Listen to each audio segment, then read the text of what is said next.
नमस्कार मंडळी, आज बनवली आहे झटपट तरीही अतिशय चविष्ट होणारी भाजीची रेसिपी। आता एकीकडे तवा गरम करत ठेवला आहे आणि तव्यामध्ये अर्धी वाटी वाल आता भाजून घ्यायचे आहेत। हे वाल शेतातले आहेत, दोन्ही साईडून खरपूस असे भाजून घ्यायचे आहेत। अगदी तडतडेपर्यंत वाल आपल्याला भाजून घ्यायचे आहेत आणि टोपामध्ये एकीकडे पाणी गरम करत ठेवले। पाणी थोडंसं गरम झालं की हे वाल आपल्याला टोपामध्ये असे शिजून घ्यायचे आहेत।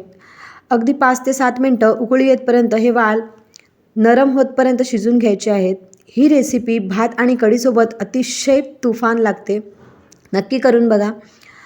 आता वाल पूर्ण शिजलेले आहेत, अगदी नरमसुद्धा झाले, तसेच उफलूनसुद्धा आलेले आहेत।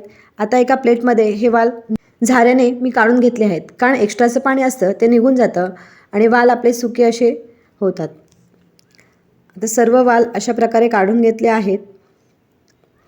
घाईच्या वेळेस अगदी झटपट बनणारी अशी ही चविष्ट रेसिपी आहे। आता एकीकडे कढई गरम करून घेतली आहे, त्याच्यामध्ये 1.5 पळी तेल टाकले, 1 पाव चमचा जिरं घातले, जिरं छान फुलून आलं त्याच्यानंतर 1 पाव चमचा हिंग टाकले, हिंग पण छान फुलून आलं त्याच्यानंतर 2 मीडियम साईजचे कांदे उभे चिरून घेतले होते ते सुद्धा घातले आहेत। आता तेलामध्ये कांदा छान परतवून घेऊ, त्याच्यानंतर 1 पाव चमचा हळद घातली आहे। आता कांदा आपल्याला एकदम जास्त शिजवायचा नाही आहे, थोडासा लालसर कलर आला इथपर्यंतच कांदा आपल्याला शिजवायचा आहे।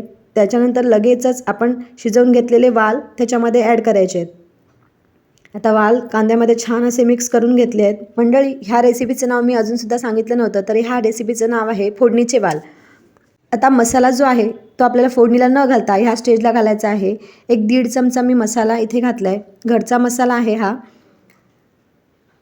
एकदम तिखट अशी ही रेसिपी बनवायची नसते, म्हणून 1-1.5 चमचाच मसाला इथे घातला आणि 1 चमचा मीठ, अर्धा चमचा गरम मसालासुद्धा घालून घेतला आहे आणि ऑलमोस्ट आपली ही रेसिपी बनून तयार होत आलेली आहे। रेसिपी कशी वाटली कमेंटमध्ये अवश्य कळवा। बाय मंडळी।